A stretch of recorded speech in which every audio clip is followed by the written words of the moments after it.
Peace and blessings, peace and blessings. All glory given to the great God of Israel. He is worthy for his glory. He is worthy for his might. He is worthy for his truth. Blessed be his will, for he is a worthy God, and there is another who stand before him. Now, family, it's your brother Israel, early in the morning time, and I have a couple things that I would like to say to my brothers and sisters. The first one is today is given, but tomorrow is not promised. So what you gonna do with that, family? Your brother Israel, I look at life each and every single day knowing that tomorrow is not a promise to me, but today was given, family. It was given. So what can I do in this day to glorify my God, to be a good man, to walk in a fashion, because he wants us to be holy, family. Remember, today is given, but tomorrow is not promised, family. So what are you going to do to extend your life in your God's eye by being the person that he needs you to be? Now, family, I was reminded over my Sabbath weekend that we don't all share from the same cup of the same spirit. So my message today is to be, family, check their works and check their fruit.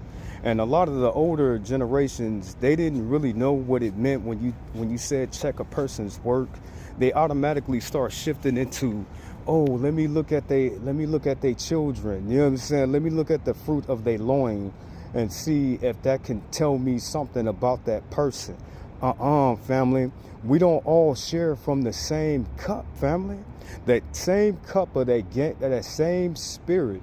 That's why God, he wants you to check a person's spirit, family.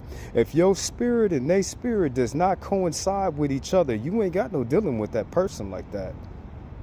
Sometimes they have the same spirit that you got, at other times they ain't even got it like that. They works. If your works don't align with that other person's works, then y'all don't have no business together to be friends. And I really want my brothers and sisters to look at that part of their life, family. What are their works? What are they doing in their life? They doing stuff that you ain't doing. They do stuff that you ain't got no business doing. Check their spirit. Y'all spirit is not the same. So why are you trying to have that as your best friend? Your spirit, it doesn't align with each other.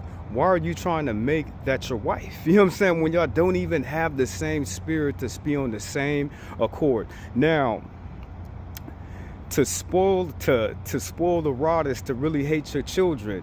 And I was reminded because I talked to one of my kids, and remember, a lot of the reason why our young people are in the condition that they are is because somebody spared that rod, family.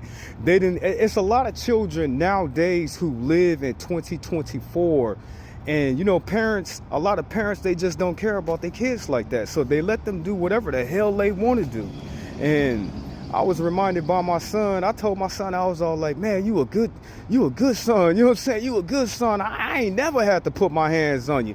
I ain't never had to whoop your ass. And my son, he pulled me to the side. He was like, no, daddy, remember when they called you in to the office, and then you came and you picked me up and you took me out in that field and you whooped my ass, daddy. You beat my ass. I thought inside of my head, out of all my kids, I was looking at this one like, man, you ain't never gave me no problems. I ain't never had to put my hands on you. I ain't never had to take your stuff from you. Remember, to spoil a child is to keep your hand away from that rod. If you love these children, if you love your kids, you gonna get on them, family. Now, you're looking at a person that was beat and abused. I'm not telling you to abuse your children, but I'm telling you to whoop their ass because they need it, family. My son told me that I took him out in that open field and whooped his ass. Why I whooped his ass is because the way he was acting. And after that one time I whooped his ass, I ain't never put my hands on my kid again, because he learned a valuable lesson about structure and how you supposed to be. So remember, my brothers and sisters, check their fruit, check their works.